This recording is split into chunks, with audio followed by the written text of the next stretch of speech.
Шағырда шашағанда сен отытқан бірлігім Құда сені күтті сыбан беккелмейсің бір күнім Бірлігәнім, бірлігән сағындырдым бір күнім Бірлігәнім, бірлігән сағындырдым бір күнім Бірлігәнім, бірлігән сағындырдым бір күнім Бірлігәнім, бірлігән сағындырдым бір күнім Бүгін күллі түшлерімді сені көрдім бір күнім Талқиды әмін жағым көйе қара бірлігән Бірлігәнім, бірлігән бек сағындым бір күнім Бірлігәнім, бірлігән бек сағындым бір күнім Бірлігәнім, бірлігән бек сағындым бір күнім Бірлігәнім, бірлігән бек сағындым бір күнім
Dünyamны şılgılap alğan ut içinde yansam da min ahırı yaşap duymamdır. Hislerimni siylep birer sözler tapsam duar idi мәңгі tınmaz gıybretli jır. Hayırlı gün muhterem konaklar hem bugünkü yemli şarada katnaşmışlar. Bugün bizning şehir medeniyet yurtunda edebi konak bölmesi üz işiklerini açtı. Hem bu zalda jıyılgan her kimni biz selamlarga bik şadbız. Kişi ömrü dengizdagi bir tomchi, мәңгілікнің bir mezgiligine. Şuşu kıskalına vakit içinde kişi zor planlar kıra. Barlık uylağanın işlep ilgirirge, jirde özünün izin kaldırıga. Мәңгілік isim, мәңгілік yaşav alırga tili. Hem gımrı buyu şuna ımtıla. Her kişinin yaşisi de yaşisi kile. Lekin yazmış kişiler için kütülmegen bırılışlar, meşakkatler, hatta kaygı hem bәхетсезлекләр әзерләп куярга мөмкин. Бүгенге төбәкара беренче иҗат фестивалебезне 2009 елның 29 июлендә безнең арабыздан мәңгелеккә киткән шагыйрь, рәссам, халыкара филантроп премиясе лауреаты безнең күренекле якташыбыз Гакив Сагировның якты истәлегенә багышлыйбыз. Исән булса, 15 февральдә аңа 86 яшь тулыр иде. Beyramimizge yaktaşımızın küp sanlı hürmet etişler jıyıldı. Alar arasında mərtəbəli şəxslər də var. Sizni mühterem konaklarımız bilen tanıştırığa rüxsət etiniz. Damir Azatulu İşkineyev, Nurlat Municipal Rayonu hem Nurlat şəhəri başlığı. Vazir Gataoğlu Mehmetçin, Россия Federasyasının at kazangan tüzüşüsü, Samara'nın Progress ve Tezeliş Kampanyaları Grupasının General Direktörü. Tatarstan Respublikası rayonlarında işlep girişi Bütün Dünya Tatar Kongresi'nin jirli bölükleri jetekçileri. Bütün Dünya Tatar Kongresi'nin Yeşil Üzen Rayonu bölüge jetekçisi Ayşe Urtagımı Bilim Mektebi Municipal Budjet Учреждениясы direktörü Ziyadinova Gülnur Reis kızı. Яшел Үзен районы Бүтін Дүния Татар Конгрессінің әзасы Ахметшина Ирина Николаевна. Татар Конгрессінің Ақсубай районындағы жетекшісі, Татар Конгрессінің Татарстанның ат казанган мәдәниет хезмәткәре, Республика рәссамнар берлеге әгъзасы, Татарстан Республикасы халык һөнәрләре остасы Нур Хәмәтова Әлфия Рәшид кызы. Республика рәссамнар берлеге әгъзасы, Татарстан Республикасы халык һөнәрләре остасы Нур Хәмәтова Әлфия Рәшид кызы. Бүтін Дүния Татар Конгрессінің Алексеевский бүлеге жетекшісі, Татар хатын кызларының Алексеевский районы Ак Калфак бүлеге жетекшісі, автор башкаручы Нәжметдинова Алсу Митхәт кызы. Вакил Сагировның Димитровград шәһәреннән килгән бер туган инесе Наил Шарифулла улы Сагиров һәм аның иптәше Халида ханым.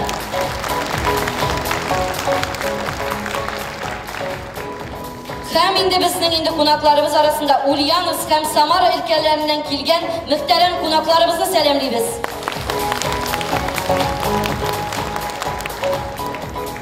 Сагиров иҗатына багышланган беренче төбәкара иҗат фестивален тантанасын ачу өчен сәхнәгә Нурлат муниципаль районы һәм Нурлат шәһәре башлыгы Дамир Азат улын Ишкиниевны чакырабыз.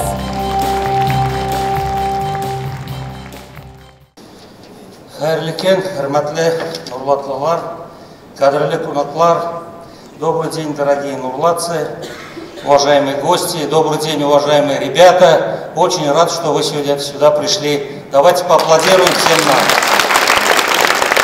Уважаемые друзья, искренне рад приветствовать вас на первом межрегиональном творческом фестивале, посвященном творчеству нашего земляка Гакиля Шарифуловича Сагирова. Гакиль Сагиров – один из знаменитых сыновей Нурлата. Его жизнь является примером настоящего подвига, его стихи и рисунки – продолжение этого подвига. Он родился в селе Ахметово нашего района. На протяжении всей его жизни связь с малой родиной Нурлатом была очень крепкой. Поэтому его имя в устах всех нурлатцев. В учреждениях культуры, образования района проводят посвященные ему специальные вечера, пишут научные работы на тему его героизма. Гакиль Сагиров – это поэт и художник, который объединяет своим ярким творчеством три региона – Самарскую область, Ульяновскую область и Республику Татарстан. Я очень рад, что именно у нас в Нурлате проводим этот творческий фестиваль «Талант, твой дар бесценный», объединившего почитателей творчества поэта с различных уголков России. В его рамках проведено много мероприятий с участием воспитанников дошкольных и образовательных учреждений, работников культуры. И этим мы хотим отметить его вклад в мир искусства и литературы, а также вдохновить других людей, столкнувшихся с подобными жизненными трудностями, следовать его примеру и не унывать перед трудностями. Сегодняшний день войдет в историю района вручением первой премии имени Гакиля Сагирова. Я уверен, что и в дальнейшем она будет присуждаться самым талантливым и творческим людям, кто продолжает творить и вносить свой вклад в искусство и литературу, кто обращается к стихам и песням человека, который, несмотря на свои физические ограничения, творил и вдохновлял многих других. Богатое наследие нашего земляка, известного татарского поэта и художника, его страсть к искусству и яркая личность должны стать для нас, нурлатцев, особенно для молодого поколения, источником вдохновения и силы, а жизненный путь примером для подражания. Мы гордимся тем, что такой талантливый человек родился в нашем районе и жил среди нас. Его поэзия и картины отражают красоту и глубину татарской культуры. Я призываю вас изучать его творчество, чтобы понять и уважать свои корни. Я уверен, что вы способны на большие свершения, и именно творческие личности, подобные Гакилю Сагирову, могут вдохновить и помочь раскрыть свой потенциал подрастающему поколению. Дорогие друзья, пусть на фестивале царит атмосфера дружбы, взаимопонимания, пусть сегодняшнее мероприятие станет объединяющим началом творческого потенциала талантов трех регионов на долгие года. Желаю всем здоровья, успехов, незабываемых впечатлений и творческих успехов. Ижади унушлар талеп калам сезге. Бик зур рахмет. Рахмет, Дамир Азат, сізден құттықтау үшін сахнада қалуыңызды сұраймыз. 2023 yılının 29 avgustunda rayonumuzda Gakil Sagirov ismindeki premiye bulduruldu. Ул 2 yılga bir mertebe rayonda Мәгариф, Мәдәният сәнгать өлкәсендә зур уңышларга ирешкән якташларыбызга тапшырылачак. Мөхтәрәм кунаклар, 2024 елда Gakil Sagirov ismindәге Нурлат районы премиясенә түбәндәге якташларыбыз лайык булды. Сәхнәгә чакырабыз. Язучы, журналист, шагыйрь, публицист, күп санлы китаплар авторы, Татарстанның язучылар һәм журналистлар берлекләре әгъзасы, Татарстанның ат казанган мәдәният хезмәткәре Сажидә Сөләйманова премиясе лауреаты Илдус Гали улы Диндаровны чакырабыз.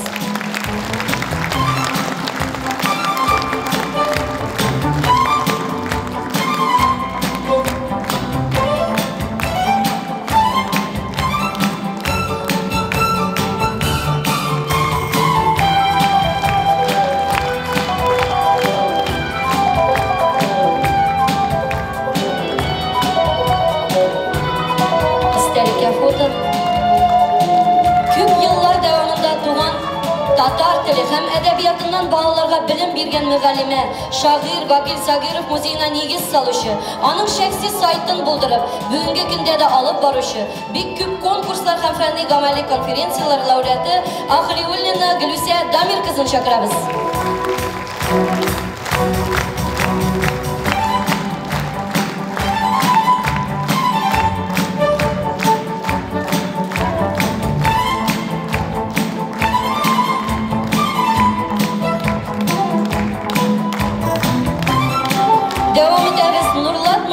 Районы һәм Нурлат шәһәре башлыгының рәхмәт хаты күп еллар дәвамында җирле масса күләм мәгълүмат чаралары аша якташыбыз, шагыйрь, җырлар авторы, рәссам, халыкара филантроп премиясе лауреаты Gakil Sagirov исемен мәңгеләштерүдә башкарган эшләре, аның иҗатын яшь буынга тапшыруга керткән олы хезмәтләре өчен Тат Медиа акционерлык җәмгыяте филиалы Нурлат Информ коллективына тапшырыла.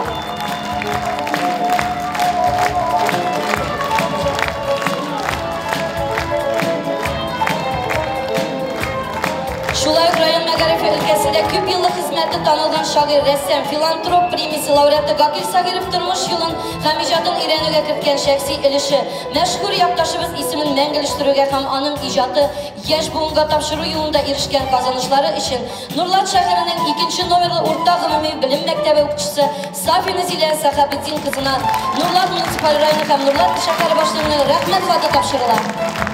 Көчле алкышлар кызлар.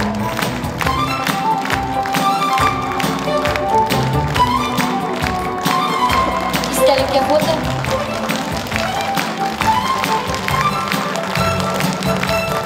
Рәхмәт Давид Азатович.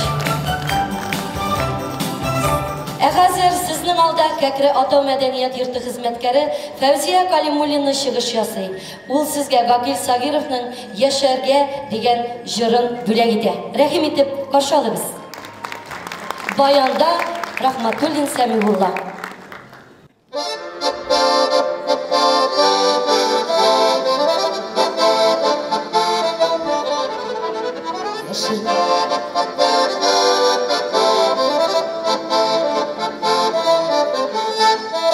Yaşırma seninle gözlerini, gözlerini minne yaşırma, yaşırma seninle gözlerini, gözlerini minne yaşırma.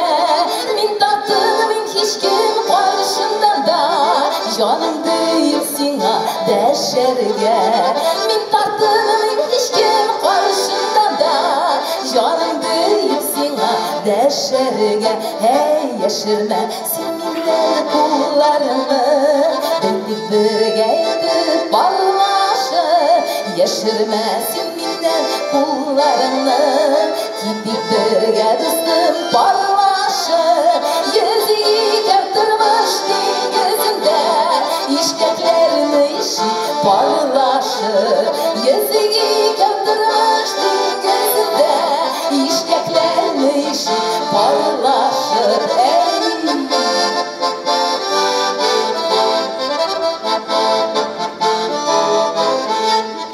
Yaşırma seninle gözlerini, gözlerini minne yaşırma, yaşırma seninle gözlerini, gözlerini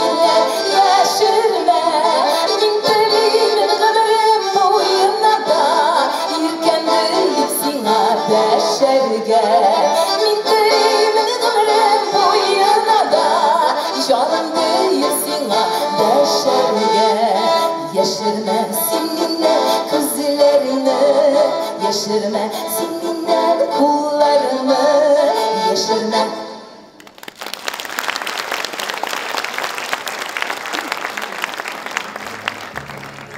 Халкыбызның асыл улы ул Гакил Сагиров деген Роберт Миңнуллин. Язмыш аны түшәктә бер хәрәкәтсез ятып торырга дучар итсә дә, ул үзен, үз юлын тапкан олы шәхес. Каләмен тешләре арасына кысып, ул гаҗәеп матур эчтәлекле фәлсәфи шигырьләр язган. Берсеннән-берсе гүзәлрәк рәсемнәр иҗат иткән. Аның йөзләрчә картиналары, меңнәрчә шигырьләре калды. Аның шигырьләре уйландыра да, көлдерә дә, йылата да. Бүгенге иҗат фестивале кысаларында игълан ителгән кабатланмас мың нәфис сүз бәйгесендә Нурлат, Апас, Азнакай, Әлки, Саба, Әтнә, Әлмәт, Аксубай районнарыннан, Ульян өлкәсенең Мәләкәс районы, Ярчалы һәм Казан шәһәреннән барлыгы 141 кеше катнашты. Алкышлыйк әле катнашучыларыбызны.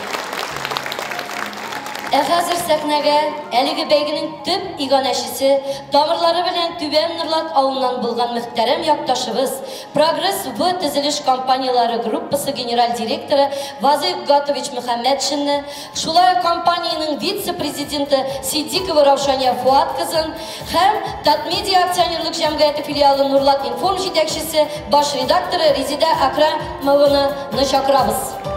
Рәхим итегез. Рәхим итегез, Вазыйх Гатович. Сезгә сүз. Хайырлы көн, хөрмәтле дуслар. Добрый день, дорогие друзья. Я с Гакилем Сагировым дважды встречался. Однажды в селе, а второй раз на Сабантуе в городе Самаре. У нас в парке Гагарина проводится обычный Сабантуй с присутствием там 30-40 тысяч человек, и видел, как он, держа в зубах кисть, рисовал картины. И так, что мне посчастливилось быть с ним лично знакомым. Это человек невероятного мужества, оптимизма, доброго отношения и уважения к людям, разносторонне талантливый. Этого человека можно назвать достоянием России. Не только татарского народа, всех народов России. Потому что таких людей, как Гакиль Сагиров, во всей России, может быть, вот на пальце считать тоже можно. Единицы просто, можно сказать. У меня есть сборники его стихов, сказок детских. И я регулярно с удовольствием их читаю. И они все жизненные для людей, для добра, для подвигов, для свершений, для творчества. Поэтому мы чтим этого человека. Я горжусь, что был с ним лично знаком. Вот. И этот человек замечательный пример для молодого поколения. Вот здесь молодые ребята сидят. Вот надо учиться на таких редких людях, как Гакиль Сагиров, который не сломался, весь парализованный, творил, совершал, вдохновлял людей. Поэтому мы должны помнить его, изучать его творчество и воспитывать молодежь, равняться на него, стремиться быть таким же, не ломаться под трудности, не сникать, не падать с духом, только вперед, как говорят татары. Алга, легендарный. Рахмат. Рахмат, Вазыйх Гатович. Хәзер сезне Раушания Фуат кызына бирергә әйдәгез. Хәерле кич. Гакил абый безнең Самара өлкәсендә озак еллар яшәп иҗат итте. Шуңа күрә ул сезнең генә якташ түгел, безнең дә якташ дип саныйбыз без аны. Бик хөрмәт итәбез. Менә аның истәлегенә «Ике кояш» дигән шигырен күпетәсем килә. Ике кояш бар дөньяга, күктә берсе, йөрәкләрдә икенчесе, иң көчлесе. Менә дулкынланам инде.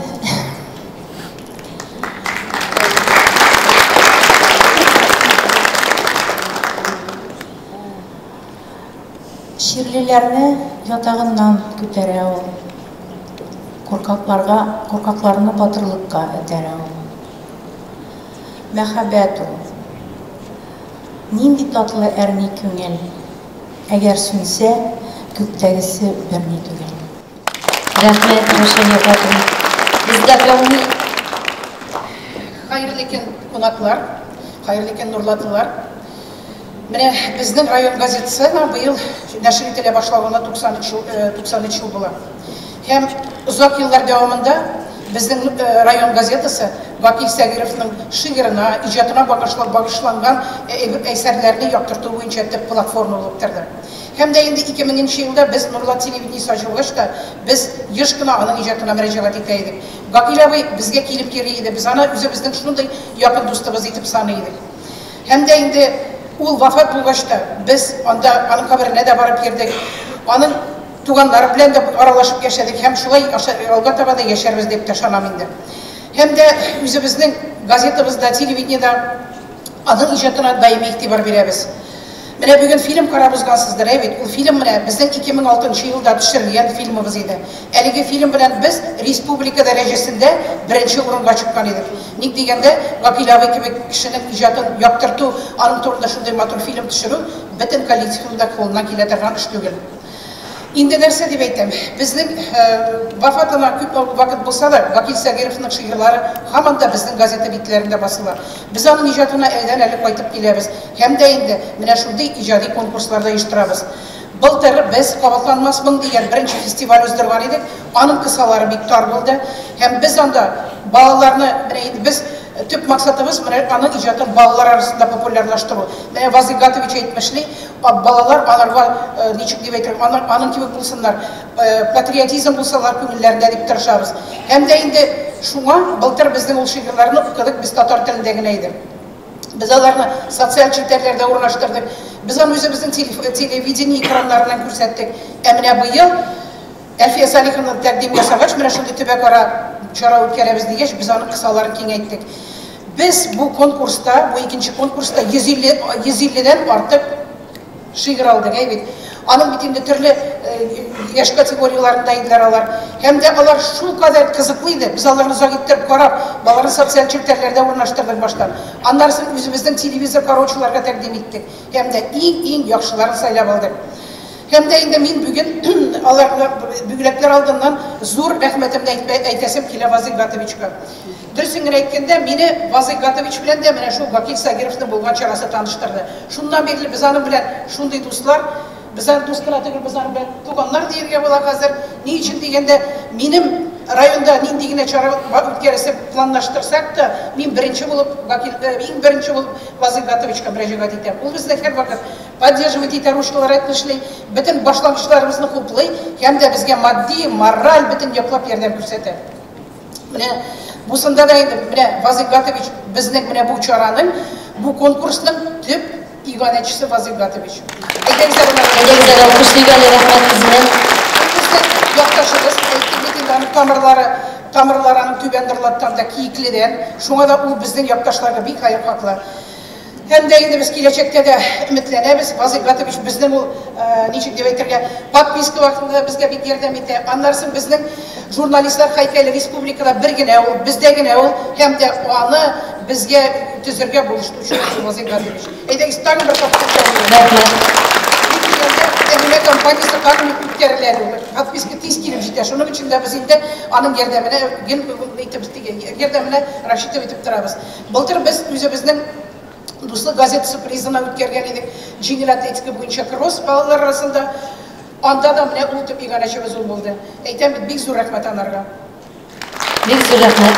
Хөрмәтле Вазык, Һәм дә инде менә 150 эш алдык дидем бит инде. Анда катнашкан һәр кемгә, балалар булсынмы, улраклар булсынмы, һәр берсенә бик зур рәхмәт. рәхмәт. Хөрмәтле Вазык Гатович, Раушания Фатыйма Риздәкран, сездән Кабатланмас моң ачык нәфис сүз конкурсында җиңүчеләрне бүләкләү өчен сәхнәдә калуыгызны сорыйбыз.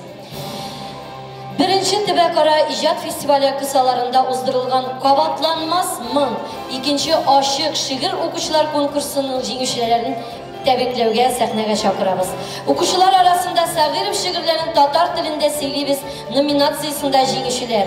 3нче урын Нурлат шәһәренең 9нчы мәктәп укучысы Булат Гыйльфанов.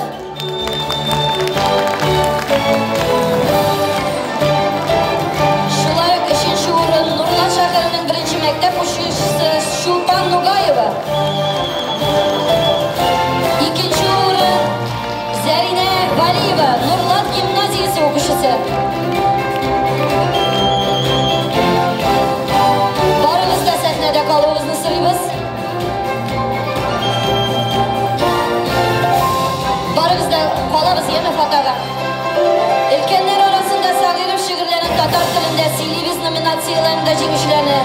3нче урын Кылбай Мараса мәктәбенең туган тел һәм әдәбият укытучысы Рәмзия Галиуллина. 2нче урын Шулпан китапханәсе мөдире Найля Галимова. Һәм 1нче урын Бикүле авылы мәдәният йорты режиссеры Мансур Әхлетдинов. Алкышлар.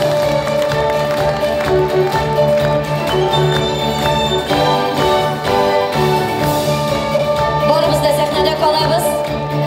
Номинация «Читаем Сагирова на русском языке». Второе место Амира Мустафина, ученица школы номер 1 города Нурлат. Также второе место Амина Саттарова, участница клуба любителей театра «Занавес» при Доме дружбы народов Нурлатского района. Первое место Риана Ярмиева, ученица школы номер 3 города Нурлат.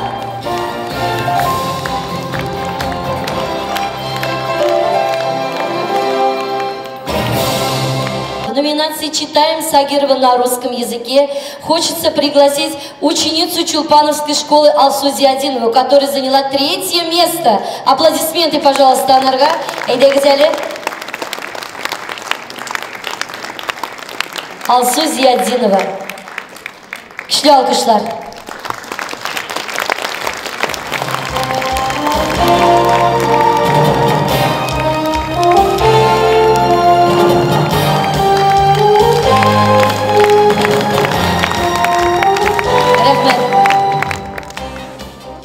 Номинация авторлық шигырьләре. 3нче урынны яулаучы Маликова Полина, ученица средней школы номер 4.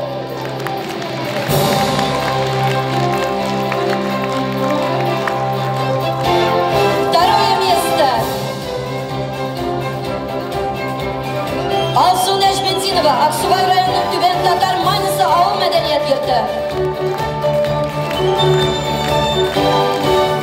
Һәм 1нче урын Рәсимә Рәхимова, Нурлат шәһәренең Әкият балалар бакчасы тәрбиячесе.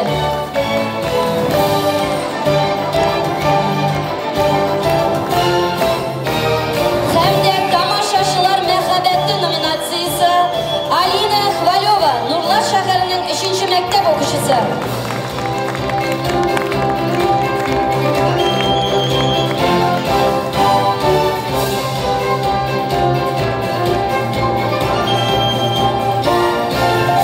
Истәлеккә фото.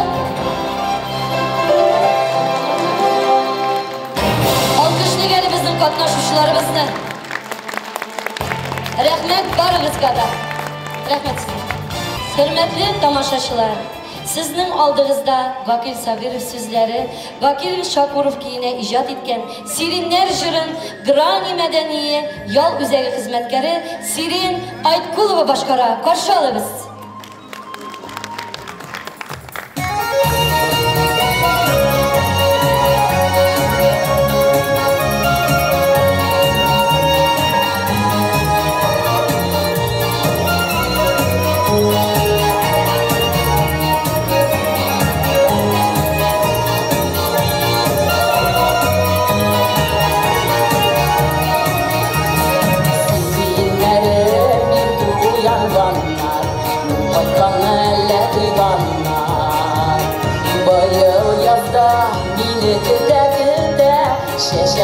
Şeşe duyganlar Sirinlerinin yeşil yaprağında Jim diye kılıçsam şıklar Koya kaldı iken dünler boyu Beni zar yaşaklar.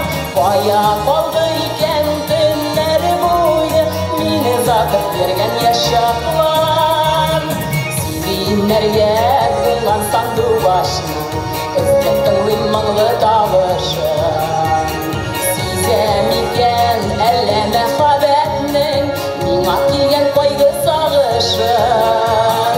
Sirinlerning yeşil yaprağında jim-jim kile kümüş safşıklar. Baya kaldı iken günler boyu meni zatıp bergen yaşaklar. Baya kaldı iken günler boyu meni zatıp bergen yaşaklar.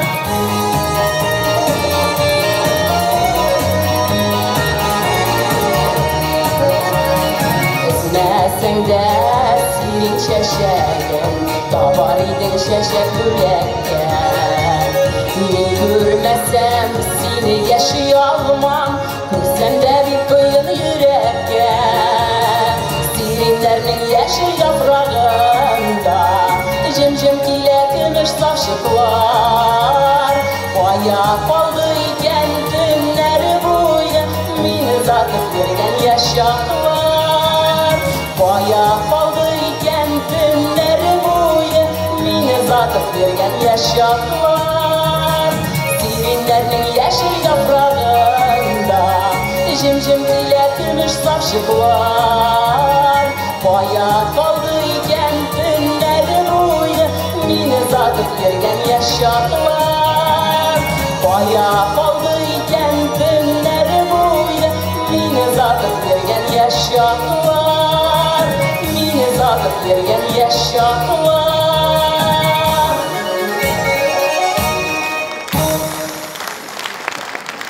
Hürmetli tamaşaçılar, sizning qarşınızda Gakil Sagirovning yaratgan şiirlerin o'qib ketesizlar kelar. Qarshi olamiz Zarina Valiyeva, Nurlat gimnaziyasi o'quvchisi. Gakil Sagirov biz ekan. Ertan ertuk turamiz biz, kurshagim bilan ekan. O'rinni yig'ishtiramiz, kurshagim bilan ekan. Aybatlib oshab olamiz, kurshagim bilan ekan. Önünü uzatıp kalabız, kurşağım bilen ekan. Hunamşam, tabanga min sana dersin. Ulaşamı udara min şenla başım. Balı sağı şenimiz, ikev bilişim. O şenimi mina bir evzinin ilişin. Okutuşa okuşa bulup inibіз. Nesigine kısayıp da ikele koymabız. Kızı gidip inibіз, kurşağım bilen ekan. Gün boyu oynab yuribmiz, kurshagim bilan ekan. Bir narsani de urakmiz, kurshagim bilan ekan. Og'risak yotib yiqilamiz, kurshagim bilan ekan. Ikkinchi artistimizni sahnaga chaqiramiz. Viana Yarmiyeva, 3-maktab o'quvchisi. Два похожих мальчугана по тропинке топчут снег. Нет здесь зрения обмана, у ребят различий нет. Одинаковые шубы, шапки, валенки, штаны, белые, как сахар, зубы, сквозь улыбку губ видны. Одинаковые их лица, словно розовый рассвет. Под их шаг идти стремится стройный папа средних лет. Он, наверное, место знает, выдают, где близнецов. Между ними он шагает, самый гордый из отцов. Дразнят малыши друг друга за спиной у отца и бузят во всю округу два красивых близнеца.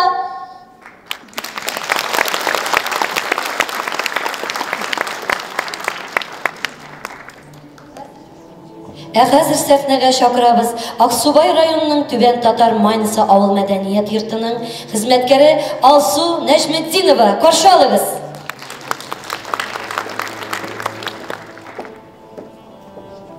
Жаннарга язмышлар языладыр көктә. Туалар кешеләр яшәргә дип җирдә. Кемгәдер бу язмыш бирә зур бәхетне, кемгәдер бирә ул иң олы бәхетне. Сынаулар бирә ул җаннарның барына, кунакка җибәрә сынаулар алдына. Кемгәдер бирелми әти дә, әни дә, кемнеңдер булмый шул сүзе дә, йөзе дә. Сау сәламәт булып, шөкер итми кеше. Авыруның дөньяга дан җырлауда эше. Фәкир бер кисәккә, икмәккә тилмерсә, бай түрәгә җитми, байлык да берни дә. Бүгенге мәдхиям Гакил абый сиңа, үзеңнән соң калган данлы мирасыңа. Шигырьләр, җырларың күңелдә, китапта, искә алабыз сине, сөйләп тә, җырлап та. Килгәнсең бу җиргә авыр сыналуга, ләкин иҗат итеп яшәдең дөньяда, син калдырган мирас безнең күңелләрдә, җаның хәзер азат, очадыр күкләрдә. Онытмабыз сине, һәр вакыт син истә, үрнәк син һәр кемгә, безнең һәммәбезгә, һәйкәл куя алдың сүзләргә, хисләргә, якты нур булып кал безнең күңелләрдә. Рәхмәт, рәхмәт Асып ханым. Гакил абыйга багышланган нинди генә мәкаләләр укысак та, барсында бер фикер ярылып ята. Гакил Сагировның тормышы үзе бер батырлык. Аның шигырьләре, рәсемнәре шул батырлыкның дәвамы. Батырлык дәвам итә. Чөнки әдәбият һәм сәнгать мәңгелек. Чыннан да ул безнең йөрәкләрдә. Гакил абыйга сәләтләр үлчәнмичә бирелгән. Аның рәсемнәренә карап сыкланмаска мөмкин түгел. Һәр кайсы пәклек, табигатьнең үзе кебек үк чын, тыйнак матурлык нурлары чәчеп тора. Ә хәзер серле дөнья рәсемнәр бәйгесенең җиңүчеләрен бүләкләүгә күчик. Для награждения победителей открытого конкурса рисунков «Загадочный мир» приглашается директор Дома дружбы народов, руководитель объединения «Многонациональный Нурлат» Терентьева Галина Владимировна. Прошу вас, Галина.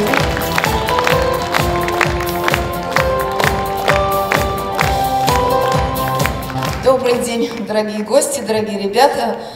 На самом деле, хочется обратиться к ученикам школ. Дорогие ребята, любите свой родной язык, каким бы он ни был. Нурлатский муниципальный район вправе гордиться, что у нас в районе очень много местных авторов, писателей, поэтов. Поэтому мы сегодня, с вами сегодня, гордиться должны вот именно тем человеком, автором, поэтом, журналистом, который прославляет наш татарский народ. Успехов всем и процветания! Спасибо, Галина Владимировна. Для награждения конкурса рисунков в номинации от 13 до 17 лет на сцену приглашаем 3-е место Давыдкина Александра, средняя общеобразовательная школа номер 3 города Нурлат. 2-е место Рахматуллина Зарина, Степно-Озерская школа. 1-е место Мухамедова Руфина, Нурлатская детская школа искусств.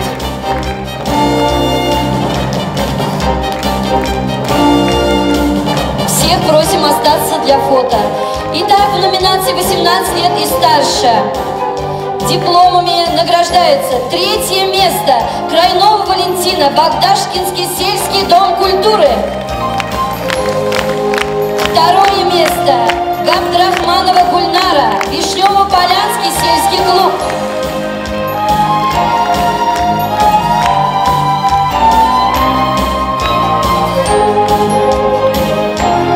1-е место Антипова Анастасия, Нурлатская детская школа искусств Сале.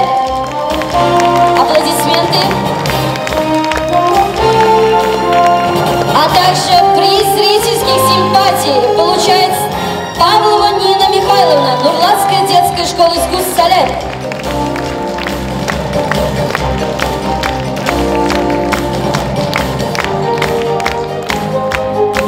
Общее фото. Все вместе.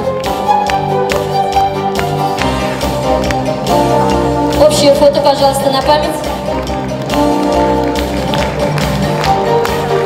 Спасибо нашим участникам, спасибо, Галина Владимировна.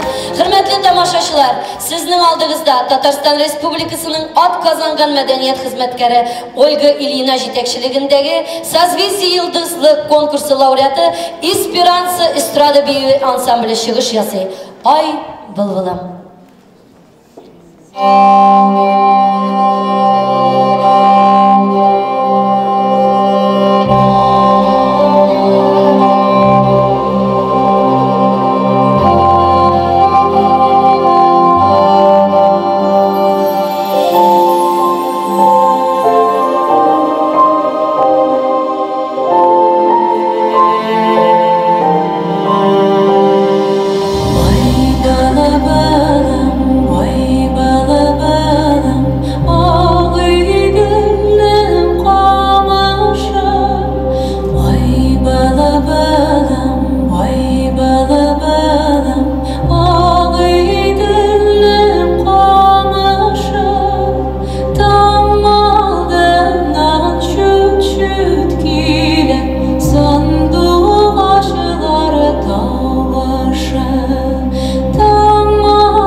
Hürmetli konaklar, hazır sahneye Gakil Sagirov'ның Dimitrowgrad şehrinden kelgen bir tuğan inisi Nail Sagirov'ga hem Ulyansk hem Samara ülkelerinden kelgen muhterem konaklarımızı sahneye şakırabız.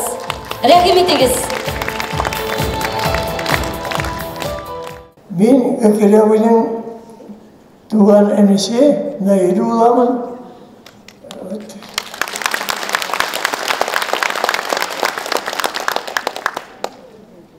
Büyük zor selamlarım sizinle. Bu festivalga jayılgan için, anı zorlap, anlarga söz etken için bütünisini diyerdik. Bütünisini diyerdik, rahmet bilmem.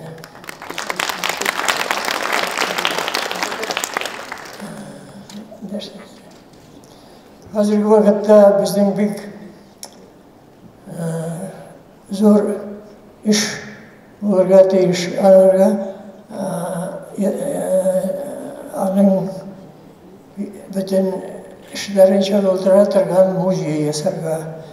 O muzeyga, конечно, büyük güç koyarga kerek edi. Hadi başlanan konakıyla,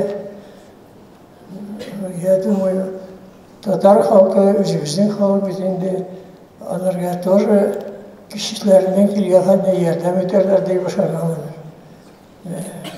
Benim sözüm bu. Rahmet Nail Efendi. Eydiniz olgu tabada sözlerinizin devam ederiz. Hayırlıken, hürmetli dostlar, biz bek şad bu festivalde katnaşırga Меликес районынан biz. Добрый день, дорогие друзья, я переведу на русский, может, не все понимают. Являюсь главой муниципального образования Меликесский район, председатель Совета депутатов. Как бы мы очень рады участвовать в этом фестивале. Гакиль Сагиров у нас тоже очень почитаемый человек, как во всем Поволжье. Тоже проводим всякие разного рода мероприятия. Музей у нас в селе Моисеевке очень хорошо представлен его творчество. Вот Ганифис Галимзяновна, руководитель этого музея. Как бы его творчество живет, да, у него жизнь как подвиг. И вот этот подвиг до сих пор жив у нас с вами. И вот благодаря таким фестивалям объединяются люди, таланты всего Поволжья, даже на всей России. Не только татары, но и всех национальностей. У нас многонациональная страна, и мы все вместе. Конечно же, большое спасибо организаторам, очень достойная организация, Альфия Салиховна, всем, кто принимал участие, и главе администрации района вашего. Конечно же, Вазых Гадович, очень большое уважение вам.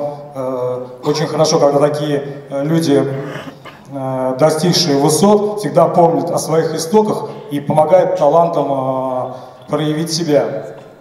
Еще раз всем большое спасибо. Бірге болайық. Dostlar deyip sizge endeşim elim. Çünkü biz Gakilabı'nı bilgen kişiler, her bir kişini üzerinin dostu itip, tuğanı itip kabul iteydi. Hem kürgen bir kişisi bilen yaratıp aralışaydı, hem hatta bir küpleri turunda şiirlarda icat iteydi. Benim onlarga ayrıca rahmet anın isiminden, hazır bizim bütün işşenligimiz, jırlarımız, şiirlarımız, ütkergen konkurslarımız, Gakilabı'nın ruhunu şat itseydi, anın kabirden nur bulup barsaydı. Hem ayrı rahmetine etesim ki Nail abıga, Halide apama da zalda otura, kırı güzeli, sizge kuşak sınları, demli piroklar, kış dilleri, içmişloklar pişirip, aşağı köşe, temli şeyler içirici, Gakil abıyla küp yıllar boyuna terbiye etücü Şuşu hanım Gakıdayına rahmet yasın, zalga birli olsun. Hem de tağın rahmet etesim ki bizden Rinat Sagirov'ka, o Nail abıyla oğlu Rinat Sagirov, bir küp Gakil abıyla şiirlarına müzik yazgan kişi. Mine kelesi benim jırlaydıran jırımda da o Rinat Sagirov'ның kiyi. Zor gına sizge rahmet, Gakil abıyla anlatmayık. Ol çında batır kişi. İң рет бірінші ең зор рахметімді айтасым келей Гакил абайны ұмытмағаныңыз үшін. Осындай мотор мероприятияны организовать етіп келген үшін бек зор рахмет сізге. Мен өзімді алған представительство еткенде мен Россияны атқазанған мәдениет қызметкері Гакил абай Сагировның бек 16 жырына ки yazgan автормен мен қатты шақыру болам енді ол. Шулай рахмет әтсенсім кілей, мұна Вазыхабай, Вазыгатовичке, Мұхаммедшинге. Ол енді міне Рушания ханыма, алар енді міне шундай мероприятияларымызды спонсировать етелер. Buluşalar, yardım ederler. Bizim de Gakil abinin etirge bulan bizim gayremiz en yakın dostları desek de bulabız. Jüreyde yürügende, Jüreyde yaşaganda da biz atlasına bir vaktinde ikişer tapır kileydi. Her bilip aralaşıp yaşadık. Gakil abinin bize de kileydi bizge. İşte konulara kalmasa da bizde o konulara konuşa gitmeydi. Rahmet şulay yok, bunu nefis ettiğinde rahmet şulay yok. Nail abilarga, abiye indi, ömür boyuna karadı miskinim, izgi can. Onları, Gakil abinin plemienlikleri, alar benim plemienliklarda biz şulay Gakil abi bile birge yaşayan şahtı şulay kuşulup kaldık. Bıratka rengi iyi. Bizden tuğanlarla diyelerdeydi. İyi plemienlikler deyip etelemin, Rinatlar alar, Marat, yürüttüler Gakil abini. Şulay Jürey halkına rahmet edesim kileyim. Buna biz kaçandına barmayık. Bir kaçanda kişi sıstırmadı o Gakil abi. Anın yanında kimler olsa da buna Jürey'nikiler bir karaptırdılar. Bunu bir ısmışıyla bulmadı evtireysi. İyi biz bargaç şimdi ezrak süreçip turabız da ağlar çıkıp tıralar edendi. Onlar seni yanadan kireler. O çünkü kalımız Jürey halkı rahmet alarga. Barımızga da rahmet. Nırlatlarga, Jüreylerge, Uyanlarga birge yaşayıp, birge olup birer жерді yıllap getir bize Allah bilse. Rahmet. Selamki biz şunday motor konkursda qatnaşqanligimiz üçün ezrakkina olib turab, şuna göre uyushtiruvchilarga Allah rahmatimizni yetkiramiz. Hem endi şulay mana yaxshi etib Gakil abining ijodini tortilganingiz uchun bolalarga da bek zo'r rahmat qatnashganingiz uchun. Eson bo'linglar. Rahmet, hürmetli Nail abi hem bizning muhterem konaklar, bizning büleklerimizni rahim etib alığız ali bizning rayon isteliginden. Biz alkışlayalım konaklarımızga kelgenleri için şulay bizni zırlab. Rahmet. Hamidi hazır bizning avtor boshqaruvchiga Gakil Shogirovga so'zni beramiz.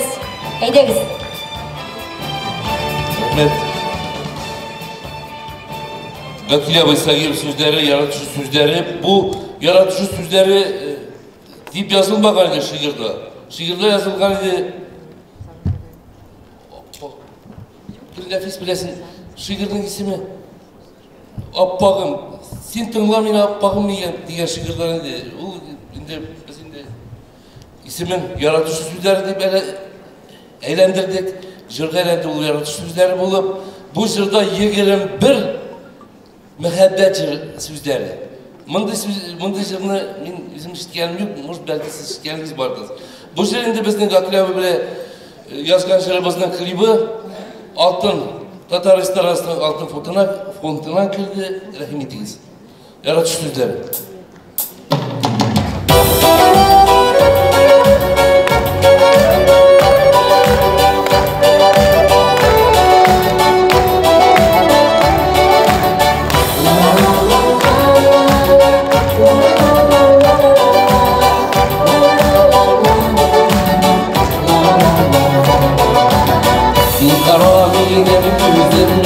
Bir karın senin kızıga Garip yangarı garip yangarı Çiğderde iyi rüzgar Kaderim nasıl sevgilim Ağlaşım bılbılım Canım bağırım gerçeğim Ağlamızın kızın uğrun Altının kayakşımayım Yakınım siyarıyorum Güzelim gülüm mağrurum Şartlarını kayınlarım Aldırıntı yaşamayım Yakınım siyarıyorum Güzelim gülüm mağrurum Şartlarını kayınlarım La la la la la la la la la la la la la la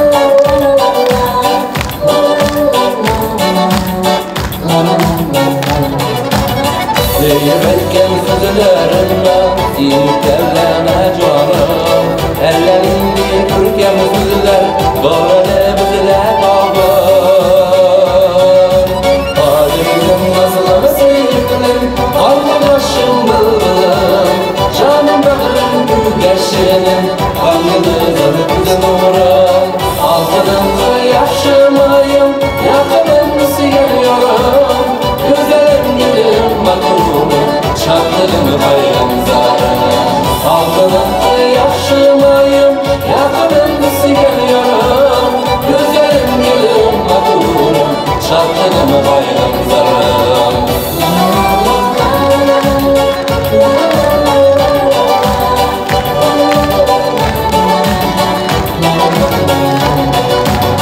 Yalgınlı dertli lezzetli Yaratışsız dilerim Belli kaşlar oylap takvam Saf yürekler yüzlerim Halimden nasıl sevgilim Arkadaşım bılbılım Canım bağrım gügeşinim Karnımızın güzel uğram Altının yaşamayım Yakınım geliyorum Güzelim gelim makbulum Şartlarım bayram zarım Altının yaşamayım Yakınım geliyorum Güzelim gelim makbulum Şartlarım bayram zarım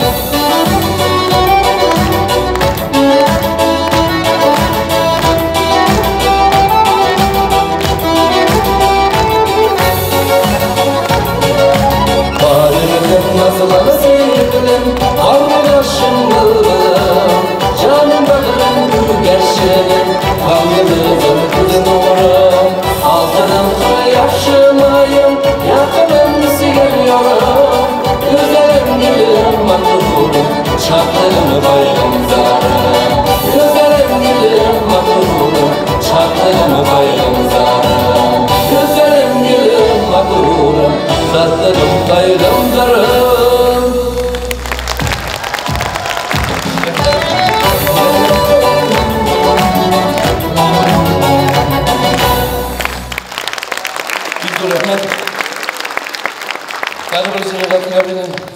Sizlerle yazan jırım Kışlar, Akkışlar, rahmedeyiz.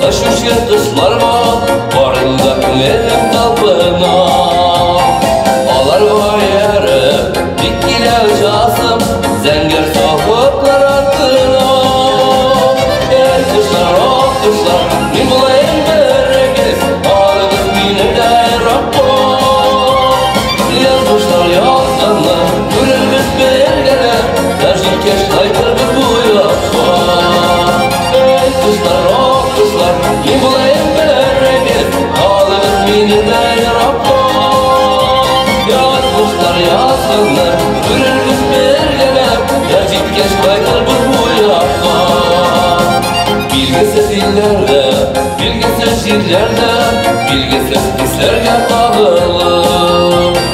Bitkileylisin, tuğan ilimde, kandırgan kızlarla sakınır.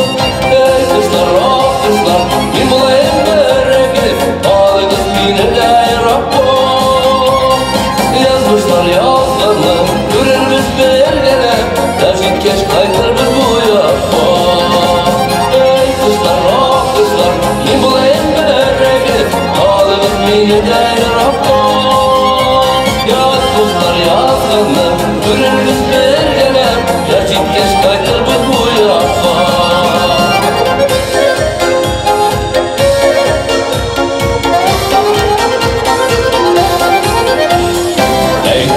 Gerçek, bakımlı günlerim Yıldızlı yıllarla belengen Hayalım ülkende, bu emin üzerinde Kanatlı kuşlarla iller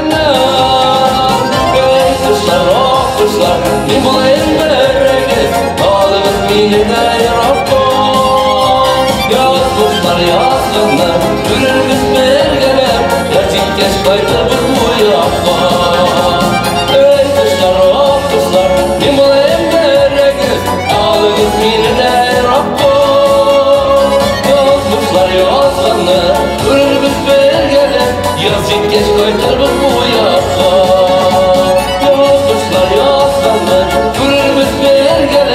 Yazın geç kaytarıp bu yapma Yazın geç kaytarıp bu yapma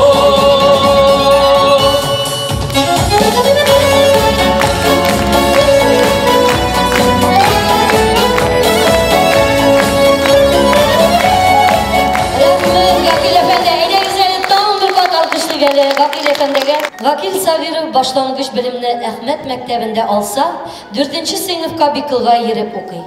Tıl kalgan enisi Habib Jamalga üzüne gine ağır bulganга tuğanları yanında zor kaygını küterge jingirek bulur deyip tuğan avına kiterge karar kıla. Hem hazırki vakitte biz indi sözünü bilesimiz kile Bikıl avul jirligi başlığı Ahmet Şini Ramile Hasan Gata kızına hem Nurlat rayonu veteranları birleşmesi reisi Sadridinov Raziye İdris kızına hem Bikıl avul medeniyet yurtu müdiri Zülfiye Zakirov'a. Eyde güzel muhterem konuklarımızı karşı alayım. Hayırlıken, hürmetli Gakil abinin icadını sevişi rayondaşlarımız hem rayonumuz konakları. Ben bu sahneye bugün bek şatlanıp, gururlanıp çıktım. Şimdi birinci şatlığım Gakil abi bizning avul yigitler deb bizani o'zimiz qabul etamiz. Ham endi bizning so'qmoqlarimiz onun so'qmog'i birga beylanib, biz onu bugungi kunga qadar o'zimizniki deb sonlik olganimiz bilan şatlanam. İkinciden gururlanam men bugün avuldaşlarımning xizmatine qarab. Bugungi sharada Vakil Sagirovning birinchi premiyasini topshiruvda mana shu ikki avuldoshimiz ular da bizning Bikkil avuli kishilari bo'luvi ham endi ularning ijodi bilan shular qiziqsinib avullari bilan avuldoshlarım bilan bek gururlanam. Ham endi ularga kelajakda da o'ngishlar tilayman. Shundoq da şatlanam men Gakil abini isen vaqtında o'zi bilan ko'rib, siylasha olma. Biz maktabda ishlagan yillarda onun bilan ko'p uchrashishga to'g'ri keldi. Ham endi onun shunday bugungi kunga qadar kelib, bugunda biz yoshlarga shuning onun o'rnagida tarbiyalanib, yoshlarni shu o'rnakda tarbiyalik oluvimiz bilan da gururlanarga kerak. Bugün biz Gakil abinin icadını birleştirgen, hem de onun icadını halkka ko'rsatuv için avulimiz medeniyet yurtunda uyushtirilgan hem bugün de işlep keladigan muzeyimiz var. Gakil Sagirov ismidagi muzey. Mana bu muzeyda endi avul maktabi ishlagan shirda ochilib, onda da bizning avuldoshimiz shul premiya egasi o'zining zo'r hurmatini qo'yib, tirishlig'i bilan avulibizda shunday muzey bo'ldirdi. Barimizni shu muzeyga chaqirib qolamiz. Muzeyda bo'lgan eksponatlar bilan tanishirga mumkin, uning ijodi bilan tanishirga mumkin. Umuman Gakil abini o'z etgan, yaqin etgan kishilarni biz o'zimizning muzeyga chaqirib qolamiz. Ham endi bugun ruxsat etasiz, biz uning avuldoshlari bo'larak o'zimizning tug'an tubog'imizga o'sgan egindan o'stirilgan ipini, pishirilgan ipini Gakil Sagirovning tuğanlarına topshirishga ruxsat etasiz. Abisine, enesine Naila bilan ham endi Halida biga kelgan qonaqlarga rahim etib olasiz. Rahim etib shunday bilaklarni olasiz ali. Hamda endi Halida pa sizga bizning rayon yetakchiligidan shulay sheshak bayramlari. Rahmat sizga Halida pa. Gakil abinin bir kupyılığına şiirini aytib etesim kelar. Çünki mana bugün onun şiirine yazılgan jırlar mana şuşu men o'qiydigan şiirga to'g'ri kelar. Ruxsat etib tinglaymiz.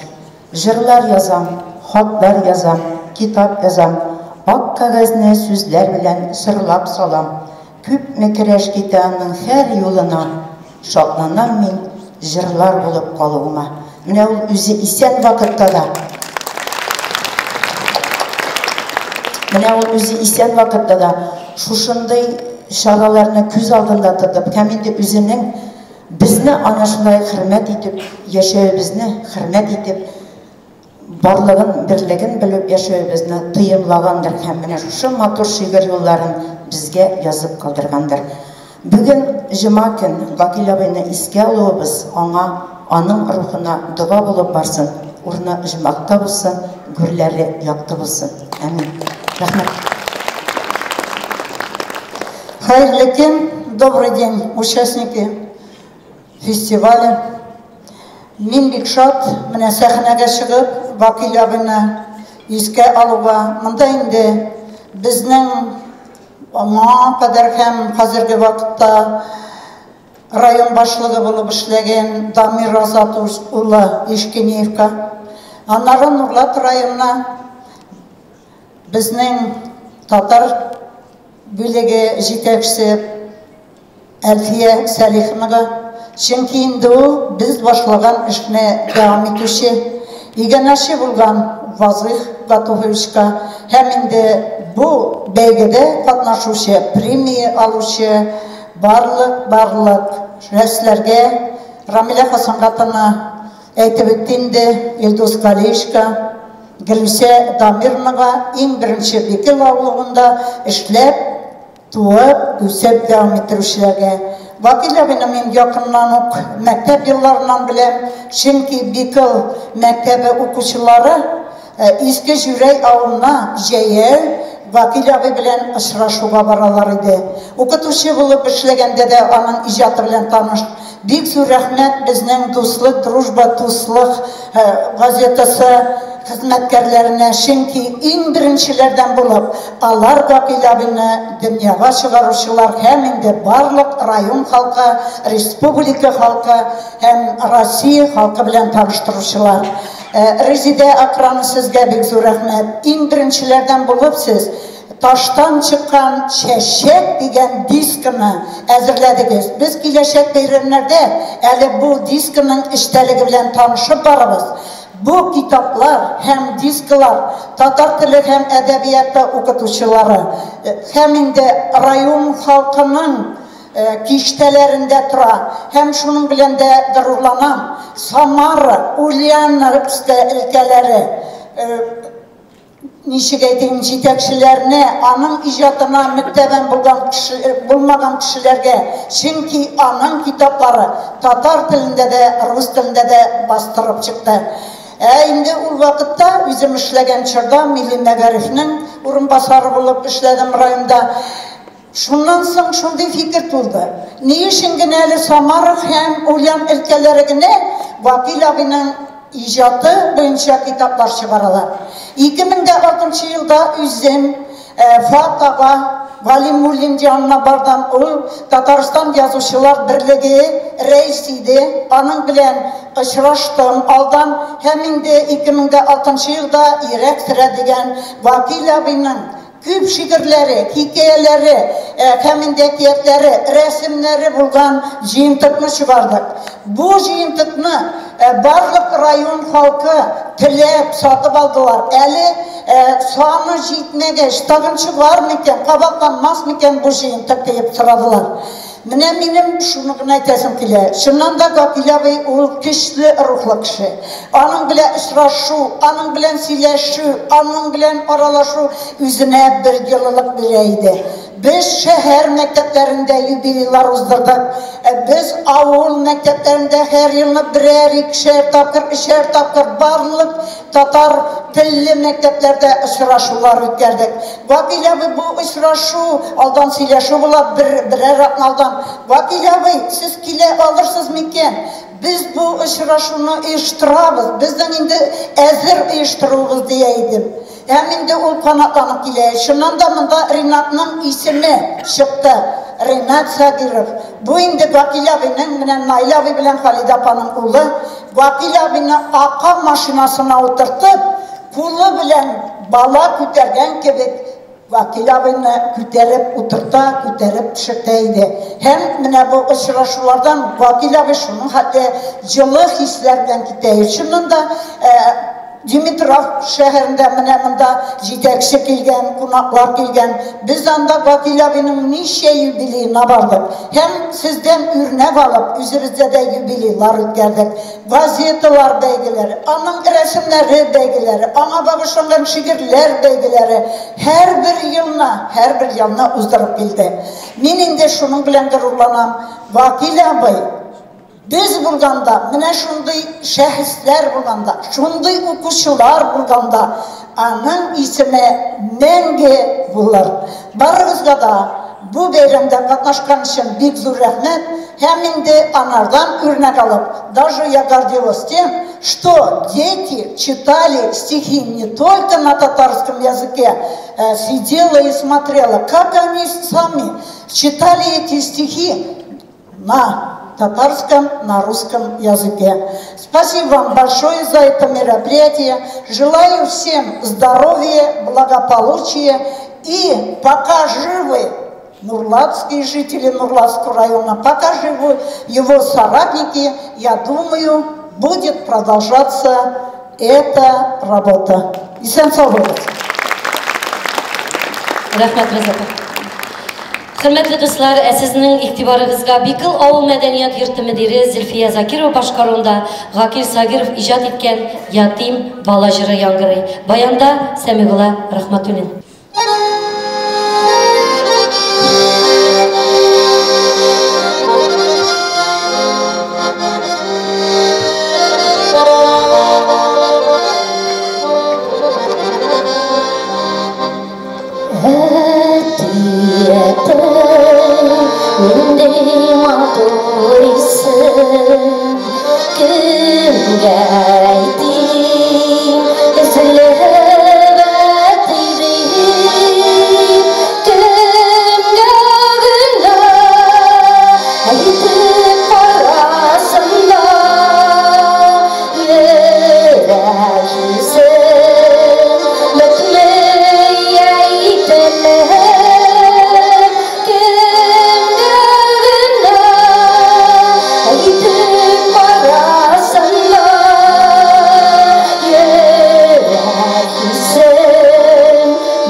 Jırlar yazam, hatlar yazam, kitap yazam.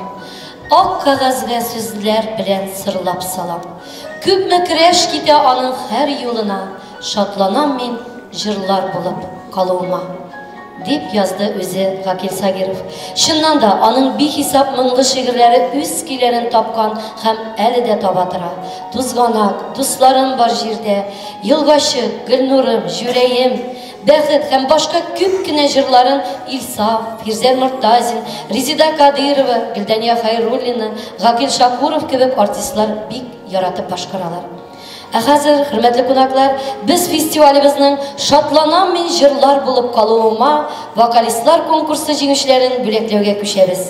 Büleklew üçün sahnege Nurlat munisipal rayonu Мәгариф bölügünün milli meseleler boyunca metodistin Yar Muhammetova Feride Mintalip kızını çakırabız. Hayırlı gün, hürmetli konaklar, hayırlı gün, hürmetli kollegalar, okutuşlar, terbiyeciler, okuşular. Min bu sahnege Минде бик зур гырурлык белән чыктым. Чөнки менә шундый каһарман якташыбыз булганга бик шатланабыз. Безнең бу конкурста укучылар, тәрбиячеләр дә бик актив катнаштылар. Афәрин аларга. Гакил Сагировның батырларча үзенең телен, мәдәниятне Үзен ничек яратуын biz аның шигырьләрендә күрәбез. Шигырьләрен укыгач, ниндидер бер моңсу уйлар таралып китә, аның иҗатына кергәч, без үзебезнең бераз мәшәкатьләребезне онытып җибәрәбез. Киләчәк буынга да шушы батыр якташыбызның иҗатын киләчәк буынга да җиткерсәк иде, барыгызга да исәнлек, сәламәтлек телим. Рәхмәт, Фәридә Минталиповна. Хәзер шатланам мен җырлар булып калуыма вокалистлар конкурсының җиңүчеләрен сәхнәгә чакырабыз. Һәм 3нче урынны алучы Быйкыл авыл мәдәният йорты җитәкчесе Зөлфия Закированы сәхнәгә чакырабыз. Барыбыз да калабыз истәлеккә, китмибез сәхнәдән. Шулай ук 3нче урынны алучы Нурлат Грани мәдәният ял итү үзәге методисты Силин Әйткулова. Көчле алкышлар. Барыбыз да калабыз сәхнәдән. Шатланам мен җырлар булып калуыма вокалистлар конкурсында 2нче урынны алучыларны сәхнәгә чакырабыз. Аксубай районы Түбән Тарск-Майнский авылы мәдәният йорты хезмәткәре Алсу Низамутдинова. Каршы алыгыз. Кушабабыз.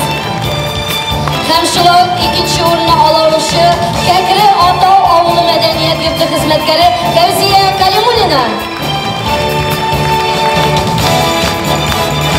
Шатланам мен җырлар булып калуыма вокалистлар конкурсының 1нче урын алучылар Гөлнәфис һәм Гөлназ Сахабутдиновлар Ульян өлкәсе Мәләкәс районы Моисеевка авыл мәдәният йорты. Һәм шулай ук 1нче урынны алучыбыз Сафиуллина Миләүшә Нур татар мәдәният үзәге.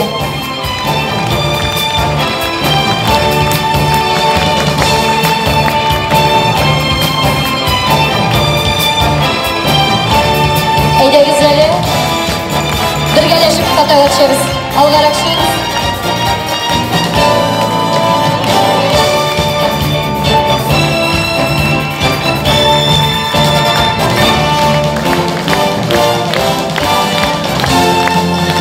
Рәхмәт, Фәридә Минталиповна.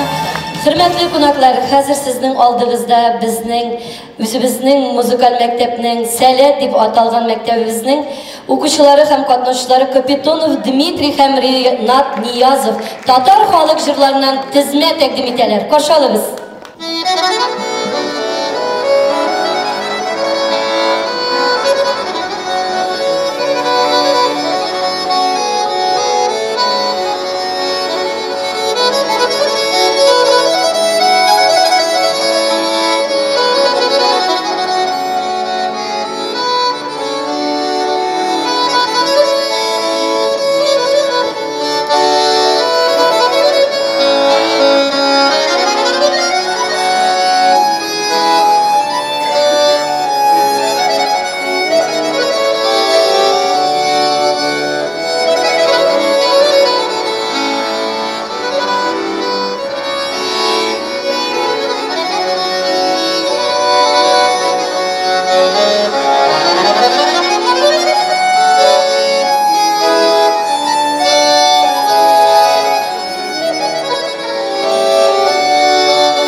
Hürmetli tamaşaçılar, sizin aldığınızda Vakil Sagir sizlerine yazılgan Teslime Nizamekeyine bağışlangan Kin Bağışlar jırın başkara şatlanan men jırlar bulup kalığıma vokalistler konkursu jеңişçisi Milevşe Safiulina.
Şair халыкка көч бирергә тырыша.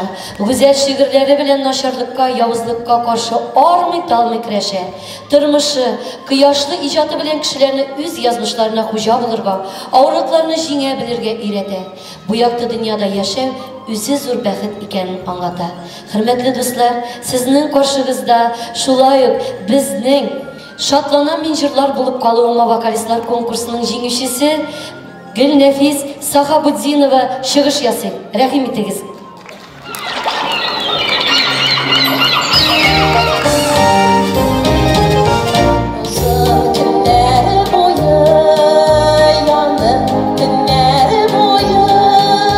Ayta almay yürüdüm ayağım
Зәңгәр юллар буйлап, зәңгәр бызлар уйнап, агылдылар ерак-еракка.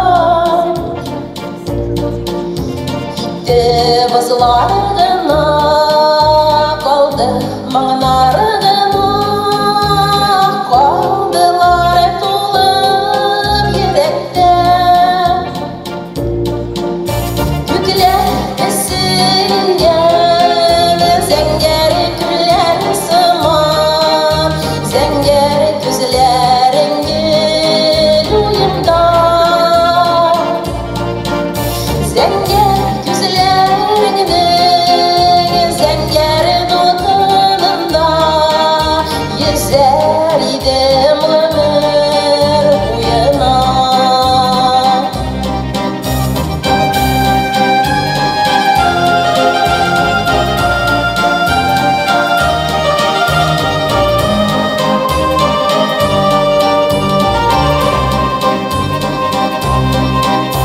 Киюләрем бетсен, кыюлыгым җитсен, күп йөрдем инде яндысым. Капламасын томан, күгемдә балкыган, бәхетемнең зәңгәр йолдызы. Күкләр төксенгән, зәңгәр күлләр сыман, зәңгәр күзләрең гел уемда. Зәңгәр күзләреңнең зәңгәр дутынында йөзәр идем гомер буена. Зәңгәр күзләреңнең зәңгәр дутынында йөзәр идем гомер буена. Зәңгәр күзләреңнең зәңгәр дулкынында йөзәр идем гомер буена. Гүлнәфис Сахабутдинова, рәхмәт сезгә. Хөрмәтле кунаклар, ә хәзер сәхнәгә матур чараның проект авторы, Бөтен дөнья татар конгрессының Нурлат бүлеге җитәкчесе Әлфия Салих кызы Галиаутдинованы чакырабыз. Каршы алыгыз.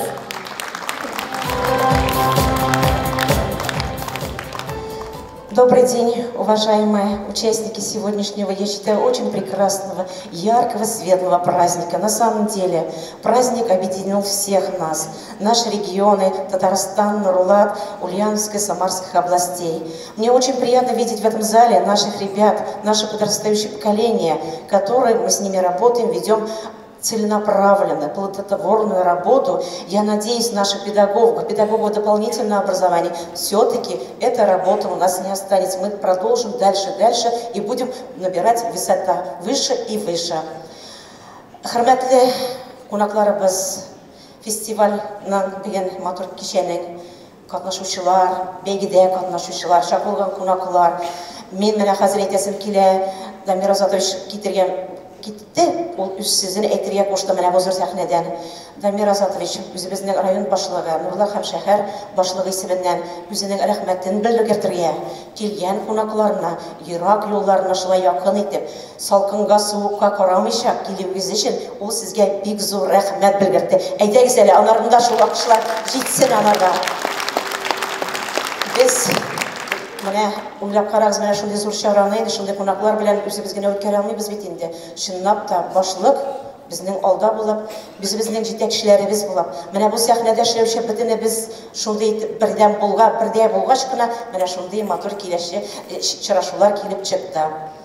Хәзер инде бар Гакил абыйна рухы шат булсын, чынлап та без шәхесләр, без аның белән бергә күрешкән, бәйгеләрдә, очрашуларда, юбилейларда булган кеше, аның турында бик күп сөйләделәр. Шуңа күрә миңа да бик якын, шуңа күрә без шат ул булганга күрә, ул безнең йөрәгебездә. Наиля абый, Халид апа, Алланың рәхмәте яусын сезгә. Менә шулай иттереп безне дә каршы алып, тәмле ризыклары белән искитерлек. Ана бигендә шулай тора, аның тәмле ризыклары, эш-пешмәкләре. Бик зур рәхмәт сезгә. Сезгә дә исәнлек, саулык булсын. Уважаемые коллеги, наши друзья, я все-таки хочу пригласить на сцену своих коллег, руководитель Конгресса татар города Зеленодольска. Пожалуйста, Гульнура Раисовна. Также хочу пригласить коллегу Аксубаевского района Альфия Рашидовна. Уважаемые коллеги, пожалуйста, я очень рада, что вы приехали, несмотря на отдаленность и занятость вашей работой. Сезгә дә сүз бирәләр. Хәерле көн, хөрмәтле кунаклар, хәерле көн, хөрмәтле нурлатлылар. Без Яшел Үзән җирлегеннән сезне сәламләргә бик шат. Добрый день, дорогие наши гости, нурлатцы. Мы рады приветствовать с нашей гостеприимной Зеленодольской земли всех вас и поздравить вас с таким красивым фестивалем. Пусть фестиваль будет долголетним, это первый фестиваль, и Альфия Салиховна смогла объединить и детей, и взрослых, и разные структуры вашего района, и не только района, вот Поволжья. Большое вам спасибо, с праздником и долгих лет успешной такой работы от нашего района. Вам большое спасибо. Ребята молодцы, что выдержали, посмотрели, и на примере таких великих личностей с такой сложной судьбой учиться вам и продолжать работу вашего красивого района. Это очень гордо. Молодцы.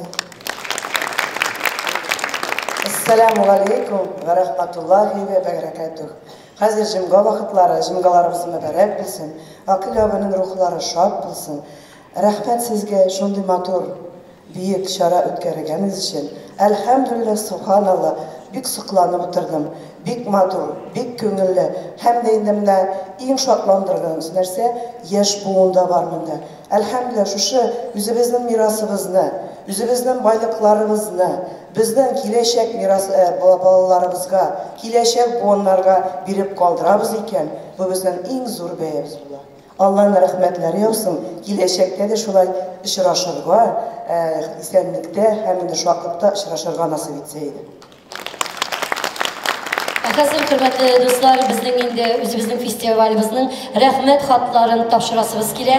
Һәм беренче рәхмәт хатыбызның Кама аръягы һәм Нурлат шәһәре тарихи төбәк музее коллективы бүләкләнә.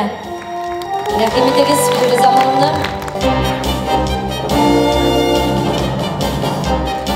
Көчле алкышлар. Калабыз сәхнәдә Бикыл авыл мәдәният йорты коллективына рәхмәт хаты тапшырыла.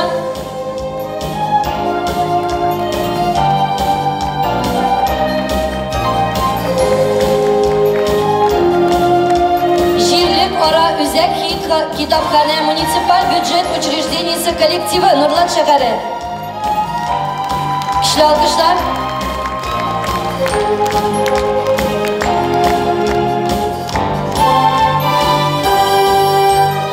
А также благодарственное письмо вручается коллективу Дома дружбы народов Нурлатского района.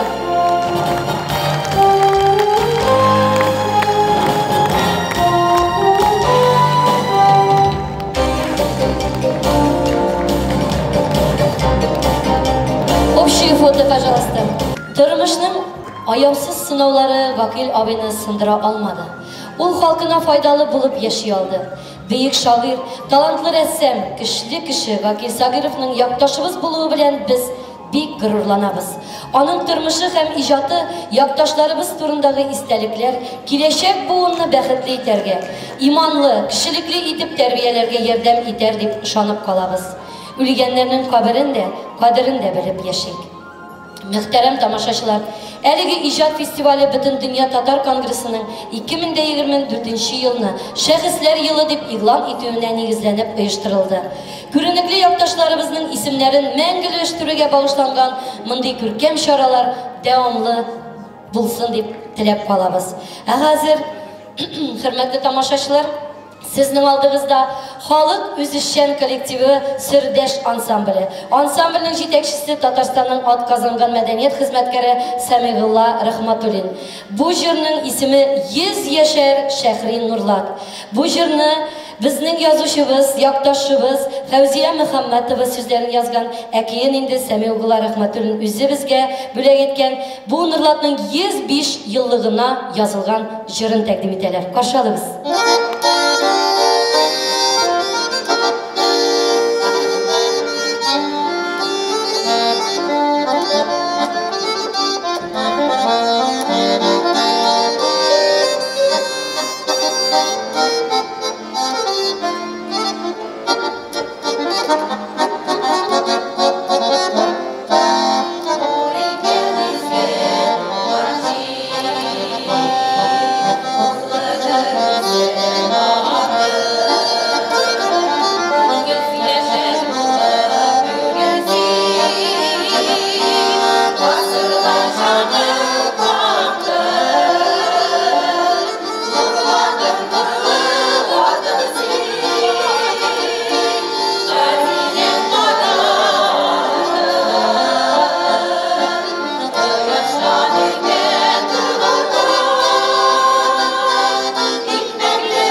Hürmetli dostlar hem kelgen konaklар. Yırak yollarını yakınaytıp bizge kelgenigiz, iktibarıgız için barıgızga da zor rahmet. İller imin, günler tыныç, hemmemiz selamet, işlerimiz uğuşlu, yollarımız hayırlı olsun. Sağ olunuz. Kilesi ışraşularga kadar.